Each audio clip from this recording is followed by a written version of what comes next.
नमस्कार किसान भाइयों, स्वागत है आपका कार्यक्रम कृषि दर्शन के आज के अंक में। किसान भाइयों, जैसा कि हम सभी को पता ही है, हम हमेशा से आपको बताते ही आए हैं कि लगातार हमारे देश की जनसंख्या बढ़ने के कारण खेती किसानी के लिए, किसान भाइयों के लिए रकबा बड़ा कम होता जा रहा है। भाई, इस छोटे से रकबे से अधिक पैदावार किसान भाई किस प्रकार से प्राप्त करें, ये तो एक बहुत बड़ी समस्या बनती ही है। लेकिन साथ ही साथ हमारे देश का जो वन क्षेत्र है वो भी कम हो रहा है। तो क्यों ना हमारे किसान भाई कुछ ऐसी उपयोगी जानकारी हासिल करें जिससे कि वन क्षेत्र में वो कुछ औषधीय फलों का उपज प्राप्त करें, जिससे हमारे किसान भाइयों को एक अतिरिक्त आय प्राप्त हो, हमारी जनसंख्या के लिए फलों का उत्पादन बढ़े और उनका स्वास्थ्य भी बेहतर हो। तो किस प्रकार से वानिकी सह उद्यानिकी आज के मौसम की, आज के समय की जरूरत बनती जा रही है, इसी विषय की जानकारी देने के लिए आज हमारे साथ उपस्थित है हमारे विशेष अतिथि जो कि डॉक्टर LM यादव। ये भूतपूर्व अधिष्ठाता है दीनदयाल कॉलेज बिहार से। नमस्कार सर, बहुत बहुत स्वागत है आपका। सबसे पहले तो डॉक्टर साहब, आप हमारे किसान भाइयों को ये बताइए कि किस प्रकार से हमारे देश की जनसंख्या आज की तारीख में कितनी है और मध्य प्रदेश की जनसंख्या कितनी है? अभी वर्तमान में हमारे देश की जो जनसंख्या है 138 करोड़ के आसपास है और हमारे मध्य प्रदेश की करीब 7.25 करोड़ के आसपास है जी। तो इस हिसाब से अगर हम देखें किसान भाई और आसानी समझ सकते हैं कि एक देश के स्तर पर एक वर्ग किलोमीटर में लगभग 400 से थोड़ा ज़्यादा ही लोग हैं और हमारे प्रदेश में जो है वो 200 प्लस हैं। तो देश की अपेक्षा हमारे प्रदेश में अभी उतनी पॉपुलेशन की जो डेंसिटी, जो सघनता है वो कम है। तो हमें आगे विकास करने के रास्ते बहुत आसान हैं। जी, तो जैसे कि आपने बताया कि हमारे मध्य प्रदेश की जनसंख्या जहाँ तक हमें समझ में आ रहा है कि बहुत अधिक है, तो प्रति व्यक्ति की जो फल है और सब्जियां हैं इनकी उपलब्धता कितनी है? देखिए, फल और सब्जी हमारे भोजन का ऐसा महत्वपूर्ण भाग है जो हमारे शरीर को रोग से लड़ने की क्षमता देता है। हाँ जी। अमूमन एक प्रौढ़ व्यक्ति को प्रतिदिन 400 ग्राम सब्जी खाना चाहिए, लगभग 125 ग्राम उनको फल भी लेना चाहिए जी।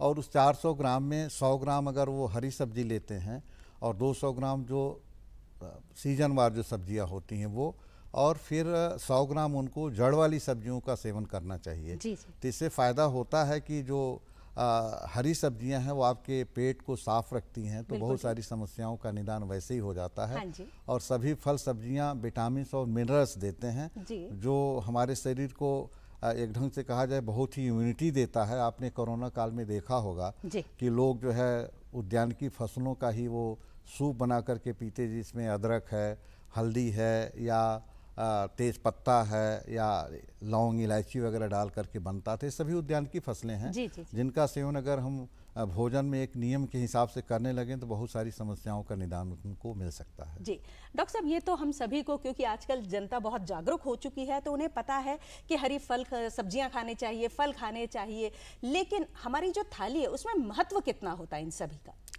वो मैंने आपको बताया ना कि अगर एक प्रौढ़ व्यक्ति है, 17-18 साल का बच्चा है, तो उसके शरीर की जो हाइट है और वज़न है उस हिसाब से 400 ग्राम सब्जी उनको होना चाहिए जी। और हम लोग सुझाव भी देते हैं किसान भाइयों को, अगर आप पूर्णतया सब्जी की खेती नहीं कर रहे हैं तो कम से कम अपने परिवार के लिए जो है वो 200 स्क्वायर मीटर में सब्जी, एक किचन गार्डन जिसको हम लोग न्यूट्रिशन गार्डन भी नाम देते हैं, बिल्कुल। उसको अगर बनाएं तो हम अपने परिवार को फल और सब्जी की आपूर्ति पूरा कर सकते हैं। अगर आदर्श परिवार है उसमें सदस्यों की संख्या 5 है। जी। तो इस प्रकार से हमें हेल्थ पर अगर वो ध्यान देंगे तो आपका परिवार स्वस्थ होगा तो बहुत संपन्नता के रास्ते भी खुल जाते हैं। जी, फल सब्जी उत्पादन में किसान भाइयों को किस प्रकार से आप समझाना चाहेंगे कि जो उर्वरक तत्व है, जो पोषक तत्व हैं, उनका क्या महत्व होता है? देखिए, पोषक तत्वों के नेचर ने, जो प्रकृति ने या हम ईश्वर कहें, ऐसा बनाया है कि उसने दो ही चीज़ों को सृष्टि में ले आया। एक जो प्लांट्स किंगडम है जिसमें सारी वनस्पतियाँ आती हैं और दूसरा एनिमल किंगडम है जिसमें हम मच्छर से लेकर के हाथी तक होता है। और इन दोनों का सर्वाइवल के लिए ईश्वर ने एक ही चीज़ दे रखा, वो जो पोषक तत्व हैं वो 17 हैं जिनमें आप कह सकते हैं हाइड्रोजन है, कार्बन है, ऑक्सीजन है, नाइट्रोजन, फास्फोरस, पोटास है। इसके बाद माइक्रो न्यूट्रिएंट्स होते हैं जिसमें है वो कैल्शियम है, मैग्नीशियम है, कॉपर है, जिंक है, मॉलिब्डेनम है। ये सारे पोषक तत्वों के हमारे शरीर के सर्वांगीण विकास के लिए बहुत ज़रूरी है। तो हम ऐसा बैलेंस करें जो हमारे जैसे अपने आहार में हम जो जोड़ेंगे इनका संतुलन इस प्रकार से बनाएं कि आपका एक बैलेंस डाइट हो, जो न्यूट्रिशियस हमारे आज के डॉक्टर बताते हैं, तो वो 400 ग्राम मैंने जो एक रखा और फलों की आपूर्ति करीब 125 ग्राम, तो ये सारी जो हमारी रिक्वायरमेंट होती है वो पूरी हो जाएगी। जी डॉक्टर साहब, जो हमारे देश में फल सब्जी उत्पादन हो रहा है और साथ ही साथ में उनके जो सड़ते हैं, गलते हैं, खराब होते हैं, तो उसका अनुपात कितना है? आप समझ लें कि अगर हम 100 किलो सब्जी का उत्पादन होता है, जी अमूमन इसका, चूंकि फल और सब्जियां सभी ये पेरिसेबल आइटम है, जल्दी खराब होने वाली ये चीज़ें हैं, जी तो हम जैसे ही खेत से निकालते हैं उनका खराब होने की प्रक्रिया शुरू हो जाती है। जी। तो 100 केजी में लगभग 40 केजी तक खराब हो जाता है। जैसे आप देखें पालक है, पालक बहुत जल्द खराब होने वाला है। हाँ जी। इसी प्रकार से आपका पत्ता गोभी है, ये थोड़ा देर से होगा। जी। आपका अदरक है, हल्दी है या कुमड़ा है, इनको हम काफ़ी दिनों तक, 1 हफ्ते 10 दिन तक आराम से ट्रांजेक्शन में रख सकते हैं। बिल्कुल ठीक है। और इसी प्रकार से जो मसाला वाली फसलें हैं, हम उनको सब्जी इसलिए मानते हैं कि जब हम उसको सब्जी को आप डिफाइन अगर कर दें कि पौधे का वो भाग जिसको हम पका करके खाते हैं वो सभी सब्जी ही कहलाते हैं। अच्छा जी। तो इसलिए कंफ्यूजन नहीं होना चाहिए। सारा वो, चाहे वो मसाला है, धनिया, मेथी, मंगरेला, अजवाइन या फूल गोभी, पत्ता गोभी, बैगन, मिर्च, ये सारा सब्जी के तहत ही आता अच्छा है। जी, ठीक है। तो हमें, आप घरों में देखते होंगे बिना मसाला की सब्जी का कोई टेस्ट ही नहीं आता है। बिल्कुल ठीक। तो मसाले जैसे हल्दी है, वो मसालों को भी हम सब्जी में ही हाँ, जोड़ वो लेंगे। हॉर्टिकल्चर जी, का बिल्कुल। मसाले ही हैं। जैसे अब हल्दी है, आप बढ़िया सब्जी बनाइए, सिर्फ हल्दी अगर आपने सब्जी में नहीं डाला है जी। तो देख कर आपका मन आकर्षित नहीं होता खाने में। तो हल्दी पड़ने से आकर्षण पैदा कर देता है, स्वाद में भी अंतर आ और जाता उसका है। जो स्मेल आता है जी, बिल्कुल। वो आपके मन को प्रेरित करता है कि नहीं, हमको भोजन करना चाहिए, मुंह में पानी आने लगता है। हाँ जी। तो वो, और लास्टली जब आप खाते हैं तो स्वाद अच्छा होता है, तो आपके शरीर को वो बेहतर लगता है। तो हमारा जो खाने वाला व्यक्ति है, वो अगर वो बैलेंस फॉर्म में लेता है तो एक स्वस्थ नागरिक होगा। जी। हम किस प्रकार से किसान भाइयों को ये समझाना चाहेंगे कि जो भी फल सब्जियां हैं, उन किन किन फल सब्जियों का संरक्षण वो कर सकते हैं? देखिए, हम सब्जियों को या फलों को हम 3 श्रेणी में बांट सकते हैं। हाँ एक जो जल्द खराब होने वाली हैं, तो जितनी साग वाली फसलें हैं ये जल्द खराब होती हैं, इसको हाईली हम पेरिसेबल कह सकते हैं। दूसरा हमारा वो होता है जो सेमी पेरिसेबल ग्रुप कहते हैं, इसमें भी 2 है, ए और बी। तो जैसे फूल गोभी है, पत्ता गोभी है, बैगन है या टमाटर है, इस ग्रुप में आप डाल सकते हैं। अच्छा। और जो लेट से खराब होता है, जैसे आप कुम्हड़ा देखते होंगे, कुम्हड़ा को अभी गर्मियों में खेतों में हो रहा है, तोड़ के हम रख देते हैं, बरसात तक चलता रहता है, तो इसको लेट से खराब होने वाली है। उसी तरह जो हमारा ओल, जो ट्यूबर क्रॉप्स है, जिसमें हम सूरन कहते हैं या आपके यहाँ अरवी होती है, हाँ जी। इस टाइप का ये समूह जो है बहुत लेट से खराब। कह सकते हैं। हाँ, आलू उसमें है, आपका प्याज भी प्याज सब्जी आ के जाएगा, तहत लहसुन आ है। जाएगा। मसाले में हम डालते हैं लहसुन, लेकिन जब हम पढ़ाते हैं बच्चों को क्लासिफिकेशन के हिसाब से वो भी सब्जी का ही पार्ट है। अच्छा जी, अच्छा। तो हम इस प्रकार से पूरी सब्जियों को 3 श्रेणी में कर दिए, जल्दी खराब होने वाली, फिर मध्यम समय में खराब होने वाली और लेट से। तो प्लानिंग जो करते हैं उत्पादन के, किसानों को हम सुझाव देते हैं कि शहर के आसपास अगर हैं तो आप हरी सब्जी की खेती ज़्यादा कर सकते हैं। लेकिन अगर दूर दराज आप हैं, 50-100 किलोमीटर दूर आपका खेत है मेन शहर से, जैसे भोपाल है, हाँ, आप यहाँ से 60 किलोमीटर दूर हैं, तो हरी सब्जी उतने जल्दी आपको बाजार में नहीं पहुँच पाएगी, तो जल्दी खराब हो जाएगी। तो ये हमारा सुझाव होता है कि हम उसी हिसाब से प्लानिंग करें। पहले सर्किल में हमें लेटेस्ट जो है वो हरी सब्जियां लगाएं, फिर दूसरा में हमारा जो मध्यम स्तर से ख़राब होती हैं उनको रखें, और दूर दराज का जो हमारा इलाका है, जो बहुत वेल कनेक्टेड नहीं है ट्रांसपोर्टेशन से, वहाँ हम जो लेट से ख़राब होने वाली सब्जियां, जिसमें आलू है, प्याज है, आपका ओल है जिसको हम लोग सूरन अपने इलाके में कहते हैं, बंडा भी है, तो अरवी है, ये उस समूह में आप ले सकते हैं कि आप उसको हार्वेस्ट करेंगे, कुछ दिन तो घरों में रख सकते हैं और सुविधा अनुसार आप मार्केट ले जा सकते हैं। किसान भाइयों, हमारी चर्चा जारी रहेगी, आप कहीं मत जाइएगा, हम जल्द ही लौट कर आएंगे एक छोटे से ब्रेक के बाद। अरे सुन तो। मुझे क्या सुनाना चाहते हो? जो सुनाओ मेरी सौतन को। किसको? अरे वही तुम्हारा मोबाइल फोन जिससे सुबह शाम दिन रात चिपके रहते थे और कहते थे किसान कॉल सेंटर से बातें हो रही हैं। अच्छा ये बात है। हाँ, क्यों, क्या हुआ? अब बात नहीं होती क्या? अब तो झट से बात हो जाती है। संबंधी समस्याओं का अपनी भाषा में तुरंत हल पाने के लिए पूरे भारत में किसी भी फोन से हेल्पलाइन नंबर पर संपर्क करें। किसानों का दोस्त किसान कॉल सेंटर।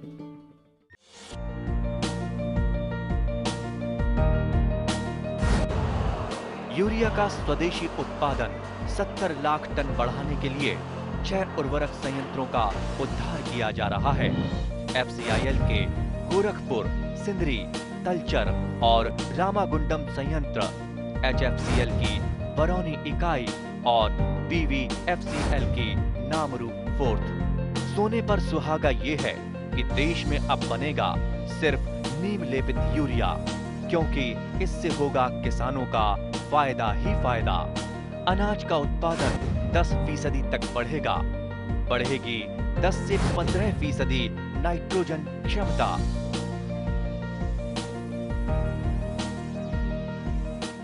किसान भाइयों, ब्रेक के बाद आप सभी का एक बार फिर से बहुत बहुत स्वागत है। आज के अंक में हम चर्चा कर रहे हैं कि वानिकी सह उद्यानिकी आज के समय की जरूरत है। भाई, किस प्रकार से हमारे किसान भाई अपनी खेती किसानी के साथ साथ वानिकी कर सकते हैं और अपनी आय को दुगना कर सकते हैं, इस विषय को लेकर हमें जानकारी दे रहे हैं doctor LM Yadav ji. Doctor साहब, आप जो बता रहे थे किसान भाई अपने खेतों से जो फसल लेते हैं उनके साथ में भी अगर इन फसलों का इंटरक्रॉपिंग करके करेंगे तो मुझे लगता है एक अतिरिक्त आय का भी साधन जुड़ सकता है। हाँ, क्षेत्रफल को बढ़ाने के ख्याल से हम लोगों ने काफ़ी जो अनुसंधान हुआ है, हमारा पहले चलता था, हम लोग कहते थे कि मिक्स फार्मिंग कर रहे हैं, तो आप देखते हो गेहूं में लोग सरसों छीड़ देते थे, इस प्रकार से होता था। लेकिन अभी जो हमारा युग आया, अभी हम देख रहे हैं कि किसान काफ़ी जैसे उन्होंने अदरक लगाया, तो अदरक को जब बहुत तेज़ धूप पड़ती है तो जल्दी वो सड़न की बीमारी आ जाती है। तो उसके लिए हम करते क्या है कि उसके दोनों तरफ जो है मक्का लगा देते हैं। तो मक्का की ऊंचाई काफ़ी 6-7 फीट तक होती है। तो पूरा वो छाया देता है जिससे हमारे वो फसल खराब नहीं हो और वो भी बेहतर हो जाए। और वो 60 ड्यूरेशन, जिसको 60 हम लोग कहते हैं ना कि कम समय में जो सूर्य का प्रकाश जो सब्जियां चाहती हैं, तो छाया में उगने वाली जैसे आपका सूरन है, हल्दी है, अदरक है, इनको हम एज इंटरक्रॉप जो आप कह रही हैं, इनको अगर हम लगाएंगे, अरहर के बीच में लगा सकते हैं, मक्का के बीच में लगा सकते हैं, तो आपका क्षेत्रफल भी बढ़ेगा। और साथ साथ हम जो धान्य फसलें करते हैं उनके साथ ये कैश क्रॉप, सभी हॉर्टिकल्चरल जो क्रॉप्स हैं इनको हम नगदी फसलें कहते हैं। किसान हार्वेस्ट करके खेत उनको बाजार में बेचेगा और आमदनी होगी।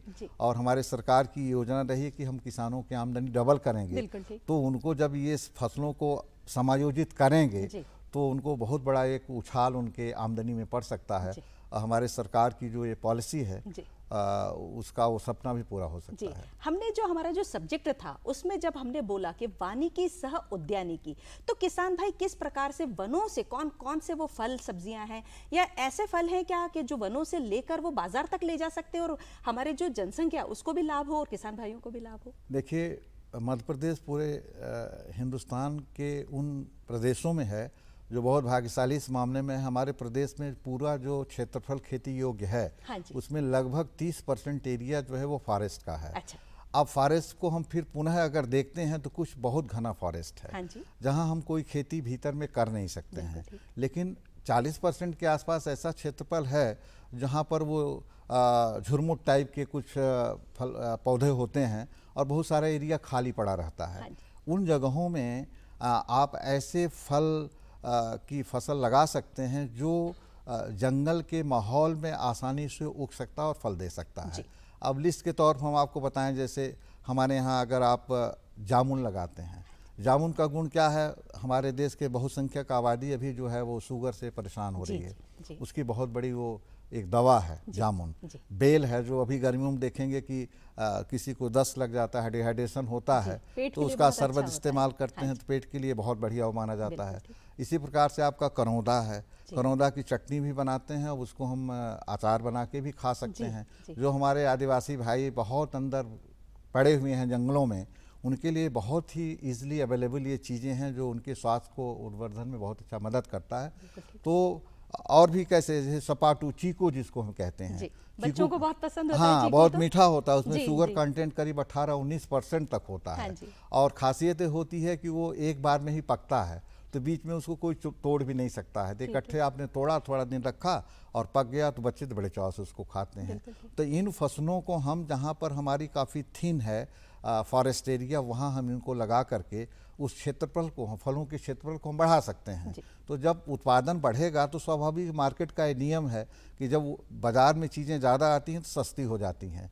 तो हमारे देश के जो नागरिक हैं उनको आसानी से और एक सुलभ हो पाएगा फल जी। और सब्जी, तो अपने भोजन में अपने आमदनी के हिसाब से इनका एकोमोडेशन कर सकते हैं। जी। और इस तरीके से परिवार को जितनी विटामिन्स है, मिनरल्स है, जैसे एक एग्जांपल मैं बताऊं, बहुत अच्छा आपका ये प्रश्न रहा है। जी। हेल्थ से जब हम जोड़ते हैं तो मेडिकल की सुविधा हुई है, लेकिन जैसे एक विटामिन ए की मैं बात कर रहा हूँ, हमारे सारे बच्चों चाहे सयान हों, विटामिन ए का मुख्य भूमिका होती है हमारे आई साइट्स को, हमारा जो विज़न होता है, देखने की जो शक्ति होती है आँख की, वो विटामिन ए से गवर्न होती है। तो अगर हम अपने भोजन में कलर्ड जो फल और सब्जियाँ हैं, बच्चों को अगर हम खिलाते हैं तो उनको चश्मा लगाने की ज़रूरत नहीं पड़ेगी। इसी तरीके से देखें, हमारे आधी जनसंख्या महिलाओं की है और हमारे जो फीमेल चाइल्ड्स हैं उनमें आयरन की कमी होती है, एनीमिया की बीमारी भारत के बहुत महिलाओं में देखने को मिलता है। अब आयरन रिच क्या है, हमारा बथुआ जो है बहुत जाड़े में आसानी से मिलता है। केला तो बहुत बढ़िया है, फलों में केला बहुत अच्छा है। वो अगर बच्चे दोपहर के पहले अगर खाते हैं, खास करके फीमेल चाइल्ड लड़कियां जो हैं, तो मैं समझता हूं कि उनको एक प्रौढ़ावस्था प्राप्त करते उसमें एनीमिया की प्रॉब्लम बिल्कुल ही नहीं होगी। चलिए, बहुत अच्छी जानकारी मिली हमारे दर्शकों को। और ऐसे भी बहुत सारे हैं, हड्डियों की मजबूती के लिए कैल्शियम चाहिए होता है, तो ये है आपके दांत की अच्छाई जो होती कैल्शियम के लिए ज़रूरी होती है, आपके बॉडी का स्ट्रक्चर बनता है। प्रोटीन जो हमको दलहन से मिलता है, मसल जो हमारी होती है, जिसे कहते हैं को ये पहलवान टाइप लग रहा है, आपकी हड्डियां नहीं, पूरा बॉडी का एक फीचर जो अच्छा सुंदरता आने में ही प्रोटीन की बहुत बड़ी भूमिका है। और हमारे प्रदेश जो है इसमें हम कह सकते हैं बहुत ही रिच है हमारा प्रदेश। मध्य प्रदेश जो है फसलों में जो दलहनी फसलें हैं उनमें वो पूरे कंट्री में लीड करता है और सोयाबीन उसमें नंबर 1 फसल है। डॉक्टर साहब, आप जो बता रहे थे, अगर मुझे ऐसा लगता है कि किसान भाई अपने खेतों के मेढ़ों पर भी ये जो औषधीय फल हैं इनके पेड़ लगा लेंगे तो उन्हें फ़ायदा मिलेगा? बिल्कुल बिल्कुल ऐसा होता है। जब आज का वक्त ऐसा आ गया, हमारी टेक्नोलॉजी इतनी डेवलप हो चुकी है, बल्कि हम आपको ये जो कह रहे हैं खेत मेड़ों पर लगाने का, आज हमारे यहाँ हो गया है मल्टी स्टोरी क्रॉपिंग सिस्टम। बिल्कुल ठीक है। जैसे सबसे बड़ा जो फल होता है, जैसे आपने नारियल लगा दिया, हाँ जी। नारियल, फिर उसके बीच में आपने सुपारी लगा दिया, फिर उससे बीच में आपका केला, मतलब एक ही जगह पर हाँ, किसान बिल्कुल, भाई बहुत बिल्कुल, सारे पेड़ लगा सकते हैं। सूर्य का देखिए, सूर्य के प्रकाश का जो अगर अभी सूर्य देवता अगर उदय होना बंद कर दे तो मैं समझता हूँ कि 6 महीने के अंदर सृष्टि का विलुप्त हो जाएगी, क्योंकि जितनी वनस्पति का विकास है बिना सूर्य के प्रकाश का नहीं हो सकता है। जीव तो चाहे सूर्य का प्रकाश न भी मिले, बहुत देर से वो बीमार पड़ेगा, लेकिन पौधों का जो भोजन बनता है वो सूर्य का प्रकाश एक उसका महत्वपूर्ण भाग है। जैसे आपके पास सारा राशन है, लेकिन अगर आपके पास ईंधन ही नहीं तो राशन रह के भी क्या होगा। तो सूर्य की बहुत बड़ी भूमिका है और हम उसमें इसी प्रकार से फसल की ऊंचाई के हिसाब से भी उनको हम कई लेयर में एक खेत में ही लगा सकते हैं। तो एक और उनका लगाने का समय भी थोड़ा डिफर कर सकता है। तो एक फसल कट रही है, तो जैसे मैं आपको एक एग्जांपल दूं कि अगर आपने जाड़े में लगाया है आलू, हाँ जी, तो आलू के मेड़ के दोनों किनारे पर अगर आप मक्का लगा दें, तो मक्का उस समय जमा आएगा अक्टूबर में जी। फिर आप पानी जो दे रहे हैं आलू को, उसी से मक्का भी जीवित है। और फरवरी का लास्ट आते आपकी आलू को खुदाई का वक्त हो जाता है। फिर आपने आलू निकाल लिया और फिर उसकी हल्की सिंचाई की, तब तक जो तापमान होता है वो मक्के के हिसाब से अच्छा हो जाता है। तो उसमें बहुत फास्ट ग्रोथ होती है और 1 महीने के अंदर उसमें बालियाँ आना शुरू हो जाती हैं। तो जो हमारा मुख्य मौसम है मक्का का, बरसात में अमूमन हम लोग मक्का की खेती करते हैं, लेकिन जब जाड़े में लगाते हैं तो ये फसल की अवधि बढ़ जाती है। इस समय करीब 5 महीने प्लस लगता है। लेकिन किसान भाई ऐसा समझ लें, मोटे तौर पर समझ लें, जो फसल सूर्य के रोशनी के सामने ज़्यादा दिनों तक रहती है फल लगने के तक, वो उसकी उत्पादन क्षमता उतनी ही ज़्यादा होती है। तो जब जाड़े का मक्का हमारा 5 महीने प्लस लगता है तो 60 से 70 कुंटल 1 हेक्टेयर में उपज देता है। और जो खरीफ में आप लगाते हैं, बहुत मेहनत किसान भाई हमारे करेंगे तो 40 से 50 कुंटल होगा, या कह सकते 30 से 40 हो सकता है। तो ये बहुत बढ़िया बात है। इंटरक्रॉपिंग होना एक समय की ज़रूरत है। और उसका कौन सी फसल किसके साथ हो सकती है, इसका स्टैंडर्डाइजेशन करके रिजल्ट भी है। तो वैज्ञानिक सलाह देते हैं कि आप कौन सी खेत मुख्य फसल ले रहे हैं, तो हम उसमें सलाह दे सकते हैं कि इसमें इंटरक्रॉप कौन सा आपको लेना चाहिए।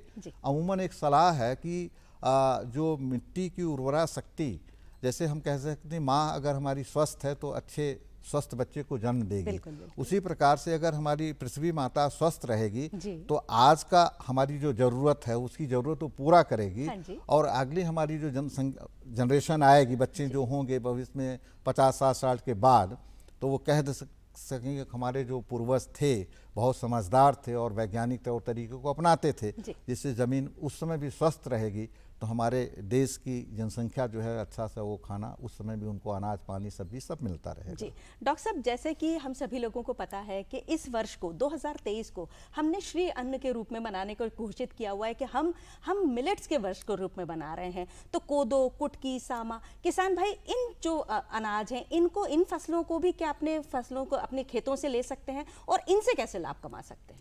देखिए, हमारे जो प्रदेश की ज़मीनी स्थिति है ज़्यादातर हमारा पठार क्षेत्र है जी। और रेनफेड कंडीशंस भी काफ़ी एरिया में होता है। जी, जी, जी। लगभग जो क्षेत्र हमारा सिंचाई में आत्मनिर्भर है वो तो ठीक है, लेकिन आपको ख्याल होगा कैसे वक्त याद दिला देता है हमको किसी व्यक्ति को छोटा या बड़ा नहीं समझना बिल्कुल ठीक चाहिए। है। ईश्वर ने एक ही रूप में सबको यहाँ भेजा है, दो हाँ हाथ पैर के साथ। हाँ जी। तो हमें एक दूसरे का सम्मान करना चाहिए। जिस प्रकार हमारे हाथ की 5 अंगुलियां हैं, जी, जी, जी। तो आप इनको छोटा तो बड़ा देखती हैं, नहीं। लेकिन भूमिका के हिसाब से बड़ी उंगली छोटे का काम नहीं कर नहीं कर सकती सकती, है। बिल्कुल तो सही। समाज का जो व्यक्ति है उसको हमको बराबर इज्जत देनी जी। चाहिए। और जितने मनुष्य को सरवाइव करने के लिए ईश्वर ने अन्न दिया है, अभी जो आप जिसकी बात कर रही हैं, हमारा देश इस बार जो है जो मिलेट्स ईयर भी मनाया है और सरकार की ये कोशिश है कि सारे हमारे जो सरकारी तंत्र हैं वहाँ पर हम इनके कोई न कोई प्रोडक्ट खाने में सर्व करने, चाहे ट्रेन में हो चाहे एरोप्लेन में हो, हाँ जी। ये चीज़ें हों। जी। मैं आपको बताऊं कि जो ये कदन फसलें हैं ये न्यूट्रिशनली बहुत रिच हैं। जी। आदमी को जो जॉइंट्स पेन होता है, अगर फिंगर मिलेट है जिसको मड़ुआ हम लोग बोलते हैं, अच्छा। उसकी रोटी अगर वो खाता है तो आप समझ लीजिए कि किसी भी दवा से वो ज़्यादा कारगर है। अरे वाह। हाँ। जी। दूसरा, सभी फाइबरस हैं तो आपको ये कंस्टिपेशन नहीं होने देता है। अच्छा जी। इसकी ये खासियत है। अच्छा। तीसरी बात है, इसमें लागत बहुत कम है खेती में। जीरो बजट की खेती हाँ, कह बहुत सकते हैं कम इसे। लागत जी। लगती है और सभी छोटे अनाज, इसका जो दाना होता छोटा होता है, तो 1 हेक्टेयर में बीज की मात्रा भी बहुत कम लगती है जी। और ड्यूरेशन भी कम है। तो इनको आप कह सकते हैं कि अभी कहीं कहीं जहाँ क्षेत्र सिंचाई की सुविधा है, हमारे किसान भाई जो बहुत होशियार हैं और विज्ञान को समझ रहे हैं, जी। तो 3-3 फसलें एक खेत पर एक साल में लेते हैं। हाँ जी। तो क्रॉपिंग इंटेंसिटी लगभग 300% है। लेकिन इन जो कदन फसलों को अगर हम उसमें जोड़ लें तो हो सकता है 350 से 400% तक हमारी क्रॉपिंग इंटेंसिटी हो सकती है। जी। तो हर नागरिक को एक स्वस्थ अनाज मिलेगा खाने को, साथ साथ पर यूनिट जो प्रोडक्शन होगा अनाज का वो बहुत आगे भाग जाएगा। तो हमारा देश तो अनाज में आत्मनिर्भर है ही। बिल्कुल। तो जो मेडिसिनल ये हमारा अनाज खास करके है, हाँ जी। आप हम कह सकते हैं कि गेहूं और चावल से बहुत ही बेहतरीन और बहुत ही न्यूट्रिशनली रिच कदन फसलें हैं। जी। इसका किसान भाई, हर मुझे किसान, लगता है हाँ। कि इसके लिए किसी विशेष भूमि की जरूरत नहीं, नहीं, कहीं हाँ। पर भी लगा बिल्कुल, सकते बिल्कुल, हैं। बिल्कुल। जी। उत्पादन बढ़ाने के किसान भाइयों को अगर आप कुछ विशेष मूल मंत्र देना चाहें तो वो आप बताएं। उत्पादन बढ़ाने के लिए देखिए, होता है कि जो फसलें हम नर्सरी उगा करके लगाते हैं और एक होता है जिनका हम सीधा बीज खेत में बो देते हैं, 2 प्रकार की हो गई। तो हमारी कहावत है कि होनहार वीरवान के होत चीखने पास। जी। जैसे पूत का पाव पालने में, बिल्कुल। हेल्दी चाइल्ड अगर है तो पता चलता है इसका भविष्य बहुत अच्छा है। हाँ जी। उसी प्रकार से जैसे धान की फसल हम ट्रांसप्लांट करते हैं, जी। या हमारा बैगन है, मिर्च है, हाँ जी। शिमला मिर्च है, जी। या गोभी है, इन या आपका कह सकते हैं ये प्याज है, इनकी हम नर्सरी बनाते हैं फिर खेत में लगाते हैं। तो स्वस्थ नर्सरी बने, हाँ जी। इसके लिए किसान भाइयों को जो नर्सरी का जो खेत होता है उसमें लगभग हम अगर मोटा एक बता दें, 1 स्क्वायर मीटर में उनको 5 से 6 केजी सड़ी गोबर की खाद डालना चाहिए। अच्छा जी। दूसरा, ज़मीन के अंदर भी नुकसानप्रद फंगस बैक्टीरिया होते हैं, उससे उपचार के लिए हम उसको जो जीरम है, थीरम है, कैप्टाफ है, वेविस्टीन, बहुत सारे फंजीसाइड्स हैं, जी। इनको हम 8 से 10 ग्राम प्रति स्क्वायर मीटर के हिसाब से फैला दें। और 250 ग्राम अमोनियम सल्फेट जो नाइट्रोजन देता है, जी। और इतना ही सिंगल सुपर फास्फेट दे करके उसको अच्छी तरीके से मिट्टी में मिला दें और 48 घंटे के लिए उसको छोड़ दें।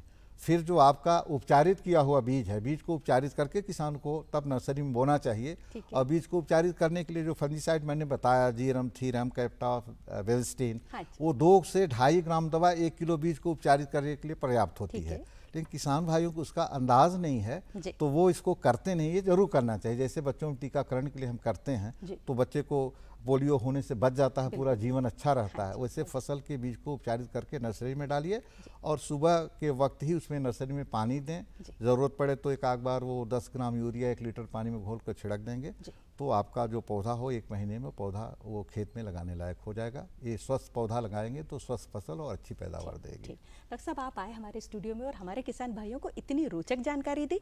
मुझे लगता है कि किसान भाई इन जानकारियों को प्राप्त करके निश्चित रूप से एक दुगनी आय का साधन प्राप्त कर लेंगे। जी आप हाँ, इसका जी, धन्यवाद, नमस्कार, बहुत बहुत नमस्कार। नमस्कार। किसान भाइयों, आज के अंक में हमने जाना कि किस प्रकार से वानिकी सह उद्यानिकी हमारे लिए कितनी महत्वपूर्ण है, कितनी आज के समय की जरूरत है। हमारे किसान भाई वानिकी सह उद्यानिकी करके अतिरिक्त आय का साधन भी जुटा सकते हैं। अगले अंक में फिर होगी मुलाकात, लेकिन उससे पहले मैं आपको बता दूं कि अगर आप हमारा आज का ये अंक देखना भूल गए हो तो कल सुबह 7:30 पर पुनः प्रसारण आप देख सकते हैं।